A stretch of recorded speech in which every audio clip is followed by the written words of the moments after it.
कश्मीर से लेकर कन्याकुमारी तक, गुजरात से लेकर अरुणाचल तक, सत्ता के गलियारों से खेल के मैदानों तक नहीं छूटती कोई खबर। सबसे सटीक, सबसे दमदार, सिर्फ प्राइम टीवी पर। नमस्कार, स्वागत है आपका। आप देख रहे हैं प्राइम टीवी इंडिया। मैं कीर्ति मंडला। 25,000 होमगार्डों की नौकरी छीन ली जाती है।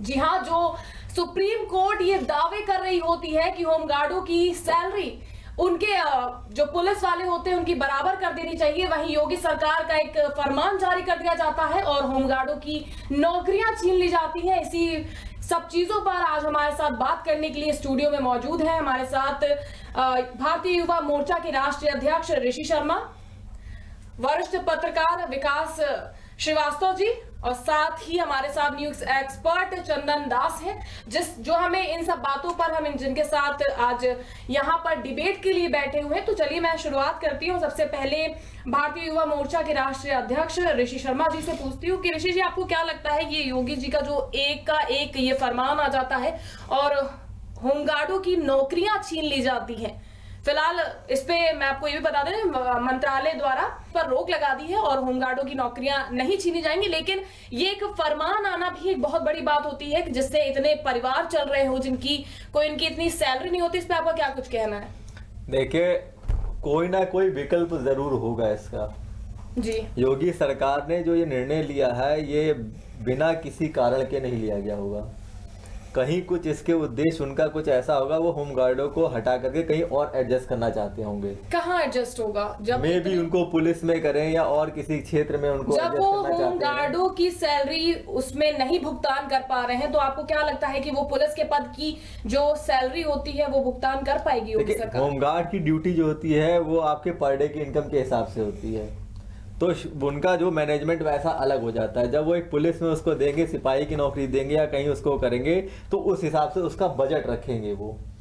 भाई बिना किसी सोचे विचारे तो कोई भी सत्ता में आदमी निर्णय नहीं लेता ना। लेकिन एक आपको जिसको सैलरी आपको पर डे की ना रख के आप उसको मंथली देख, लेकिन वो तो बात वही आती है ना कि एक सैलरी जो भुगतान ही बंदा ना कर पा रहा हो, चाहे वो पर डे का हो चाहे महीने का हो, वो कैसे उनको दूसरी जॉब दे के या कुछ और दे के वो कैसे कर सकते हैं उस चीज को? देखिए, पहले उनको पर डे मिलता था जी, पहले उनकी बहुत ही नॉमिनल इनकम होती थी। उसके बाद उन्होंने भत्ते के लिए धरना दिया, उनका भत्ता बढ़ाया गया जी। अब वो भत्ता बढ़ के भी वो ड्यूटी पूरी प्रॉपर नहीं करते, तो जो निष्क्रिय होमगार्ड्स हैं उनको ही हटाया जाएगा और जो पहले से वर्क कर रहे हैं, ढंग से कर रहे हैं, उनको परमानेंट किया जाएगा।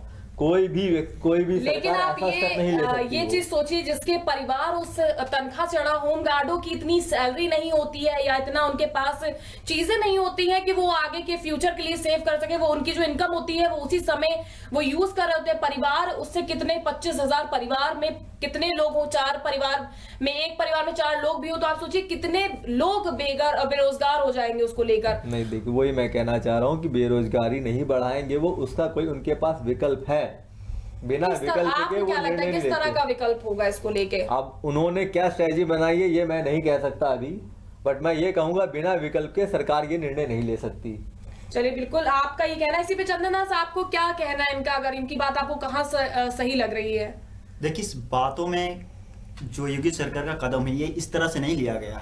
यहाँ एक चीज है कि आर्थिक मंदी जो देश में नहीं, सिर्फ प्रदेश में नहीं पूरे देश में जो आर्थिक मंदी का सवाल है, तो इसमें बेरोजगारी भी ज्यादा बढ़ता जा रहा है। लेकिन यहाँ जो योगी सरकार का जो फैसला लिया गया, जो रिपोर्ट के अनुसार हम लोग देखा जाए, यहाँ जो योगी सरकार आने से पहले वित्त मंत्रालय की तरफ से जो इतने भी सरकारी ऑफिसर है उनका तनख्वाह बढ़ाया गया था जी। उस तनख्वाह बढ़ाने के चलते कहीं सरकार की जो प्रदेश सरकार जो वित्त मंत्रालय में घाटा नजर आ रहा है और उस घाटे को पूर्ति करने के लिए यहाँ होमगार्ड को, लेकिन आपको कहाँ तक लगता है कि होमगार्डों की अपने मंत्रालय को और भुगतान नहीं कर पाने को लेकर किसी एक कमजोर वर्ग पर क्यों मार की जाती है? तो सवाल यही उठ रहा है ना कमजोर वर्ग का, क्योंकि उन्होंने सबसे पहले बताया गया था कि जो वित्त मंत्रालय में जो अफसरों का जो तनख्वाह जो बढ़ोतरी किया गया था जी, इसके बाद धीरे धीरे जब देखा गया कि इतने साल 3-4 साल होने जा रहे, तो इसमें सरकार में जो है जो पूरी तरह से घाटा नजर आ रहा है।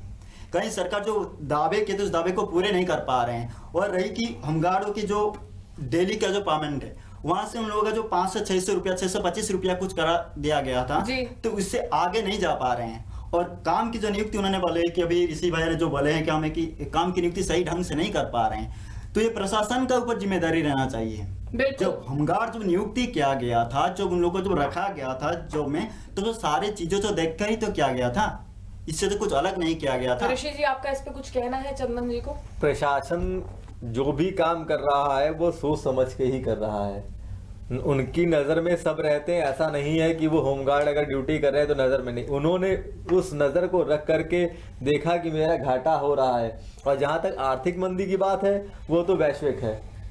वैश्विक विकास जी, आपका क्या कहना है? शर्मा जी के बात से एग्री करता हूँ कि आपको क्या लगता है कि मंदी है तो होमगार्डों की नौकरियां छीन ली जाए, जो अमीर होते जा रहे हैं वो अमीर होते जाएं, जो गरीब होते जा रहे हैं उनकी जो नौकरी एकमात्र उनका सहारा है वो भी उनसे छीन लिया जाए? छीनी नहीं जा रही है नौकरी, नहीं, रोक लगा दी है, लेकिन आपके अंदर एक मानसिकता बनना, एक आप अगर किसी पे वार करने जा रहे हैं, अगर आपकी वो मानसिकता ही बनी तो आपकी वो भी बहुत बड़ी चीज होती है। वही मैं कहना चाह रहा हूँ, नौकरी कहीं से छीनी नहीं जा रही है, उनका कहीं कुछ अरेंजमेंट किया जा रहा है, कुछ विकल्प है। किस तरह का विकल्प? इस पे चंदन, हाँ जी बोलिए आप। जो ये सवाल उन्होंने बोले हैं कि इस तरह से देखिए, सबसे बड़े हम लोग के सामने भी त्योहार है, इस त्योहार के मौसम में इस तरह से कदम उठाना बिल्कुल एक तो गलत है, खास तौर पर कि होमगार्ड जो छोटे परिवार होते हैं, उनके जो इस परिवार की खुशहाली होती है, दिवाली जो खुशी का तो दिवाली तक रोक लगा दी गई है ना। दिवाली तक रोक लगाना भी एक, अगर आप किसी परिवार को 2 दिन के लिए आप रोक लगा रहे हैं, लेकिन उनकी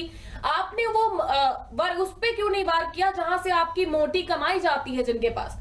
एक होमगार्ड की नौकरी छीनने से आपको कितने का आपका हो जाएगा? पर डे 600 रुपए।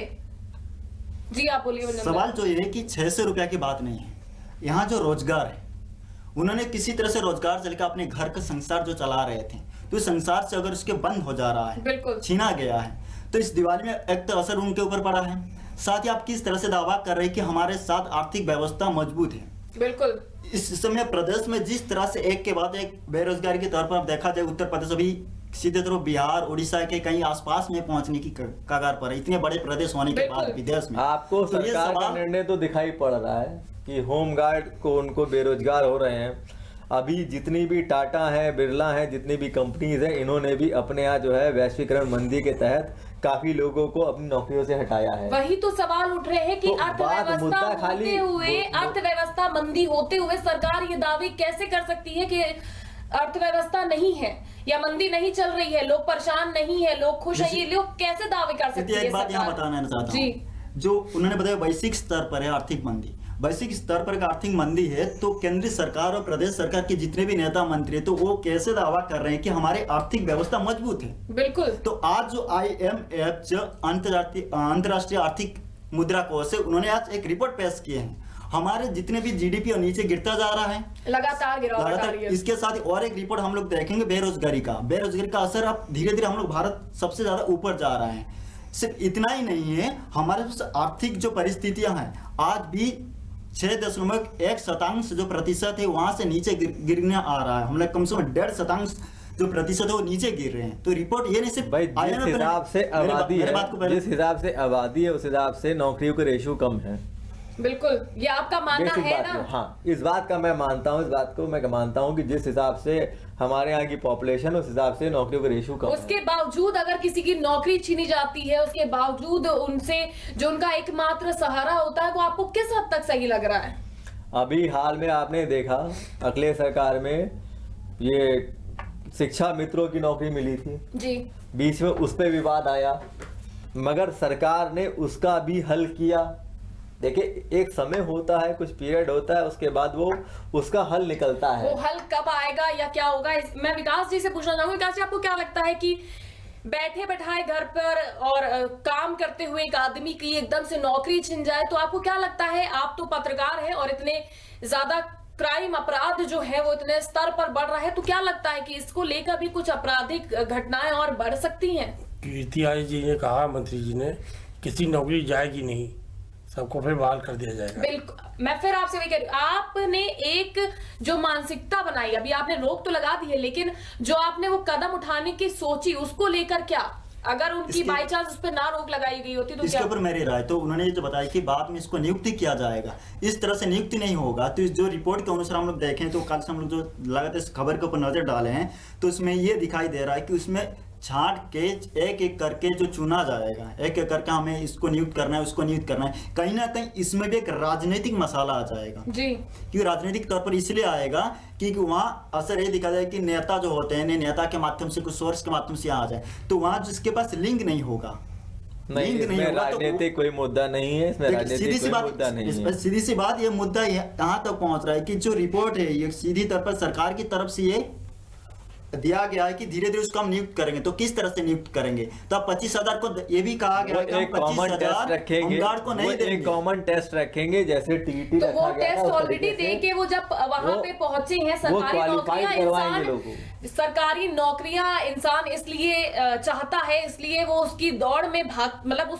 उस लाइन में लग के वो मशक्कत करके वो नौकरी पाना इसलिए बंदा चाहता है क्योंकि वो लाइफ टाइम सिक्योर होना चाहता है। नहीं, तो उसी आज सिक्योरिटी की को डेट में मद्देनजर रखते सरकारी हुए काम किया नौकरियां जा रहा है। एक नाम मात्र सरकारी रह गई हैं। जब अगर इस तरह के सरकार के फैसले आएंगे तो मेरे ख्याल से तो वो देखिए सरकारी नौकरी सिर्फ प्रदेश की नहीं है, पूरे अगर देश की देखा जाए तो सरकारी नौकरी के लिए लोगों का जो आज के युवा हैं सिर्फ पढ़े लिखे हैं, सिर्फ सरकारी नौकरी के लिए कोई सपना देखते हैं, लेकिन जब आगे आने के बाद उनके सामने जब ये सब ऑप्शन नहीं रहता है तो सीधे तौर पर आपने जो बीच में कही कि क्राइम, तो क्राइम बढ़ता जाएगा। बिल्कुल। और इसके तहत क्या होगा, देश की जो बेरोजगारी जो संस्था और भी बढ़ता जा रहा है, वो प्राइवेट संस्था में लोग आज इतना भी काम नहीं कर पा रहे हैं कि इसका अर्थ कुछ ऐसे होता है कि कुछ प्राइवेट संस्था ऐसे होते हैं जो युवाओं को रोजगार देने के बहाने में वहां भी क्राइम होता है, वहां से लोगों को पैसा नहीं मिलता है, टाइम से निकल आते हैं। तो इस तरह से मुद्दा है। आप प्राइवेट के ऊपर चले आते हैं। आपने बताया कि टाटा बिरला के आपने पहले बात बताए थे ऋषि भानी जी की टाटा बिरला जो है,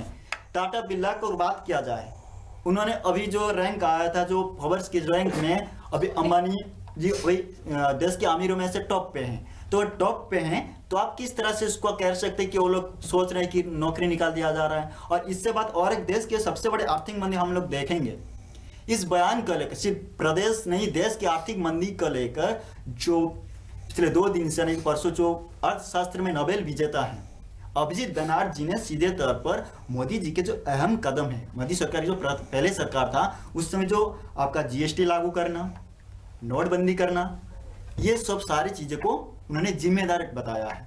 बिल्कुल, ये कहीं ना कहीं तो जिम्मेदार है ये मंदी। और एक है उसमें जो मेन टॉपिक उन्होंने एक चीज और बयान दिया, अगर हम लोग उस बयान को हम ध्यान से सुनेंगे, हालांकि उन्होंने बंगाली में दिए थे, तो उन्होंने ये बताया गया है कि जब तक हमारे भारत में गरीब लोगों के हाथ में ज्यादा इनकम नहीं होगा, बिल्कुल, तब तक किसी तरह से आप देश की आर्थिक मंदी को सुधार नहीं कर सकते, बिल्कुल, मजबूत दावा नहीं कर सकते हैं। यही चीज हम पूछना चाह रहे हैं। यही आज का सवाल है कि आखिर हर बार हर चीज पर जो कमजोर वर्ग होता है उसी को क्यों निशाना बनाया जाता है कि जिनके पास कुछ है ही नहीं वो गवाएंगे क्या और कमाएंगे क्या।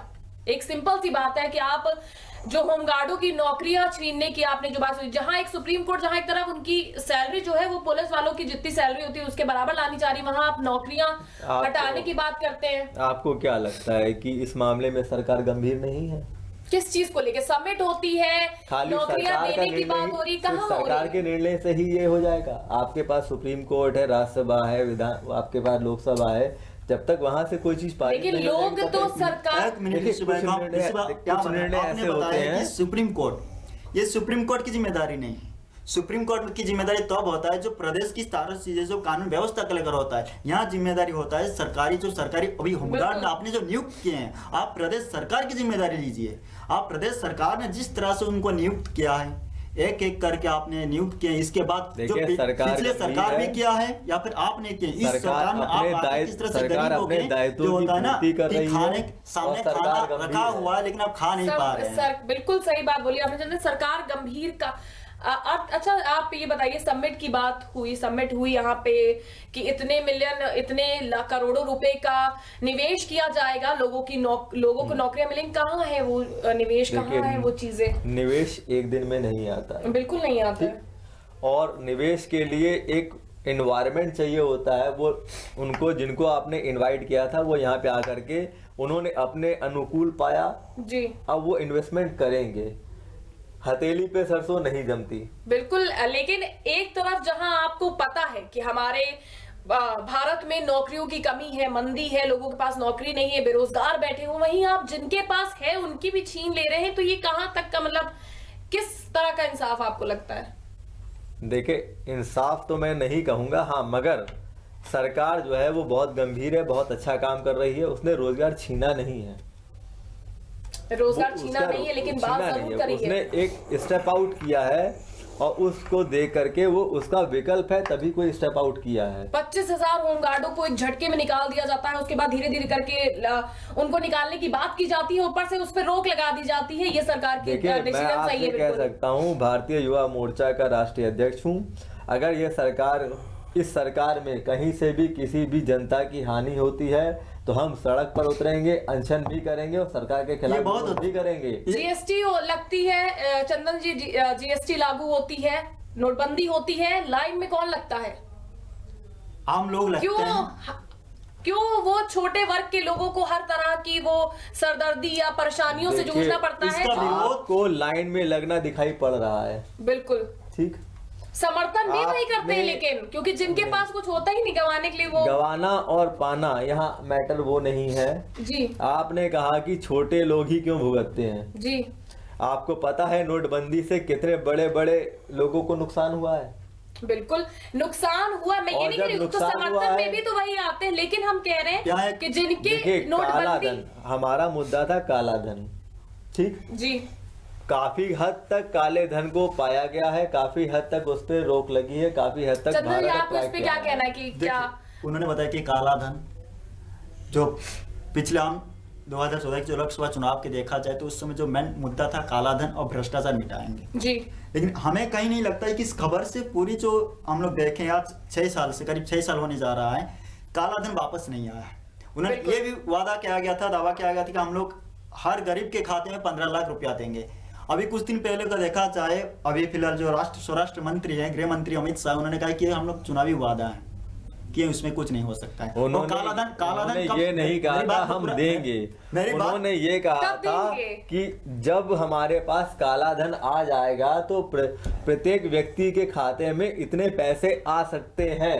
उन्होंने ये श्योरिटी नहीं दी थी कि 15 लाख रुपए हम खाते में डाल देंगे जी। आपने बताया कि आएंगे, तो आपने सबसे पहले जो अगर स्पीच अगर सुना जाएगा तो उन्होंने बताया 100 दिन के अंदर काला धन वापस लाएंगे। जी बिल्कुल। आज कितने दिन हो गया?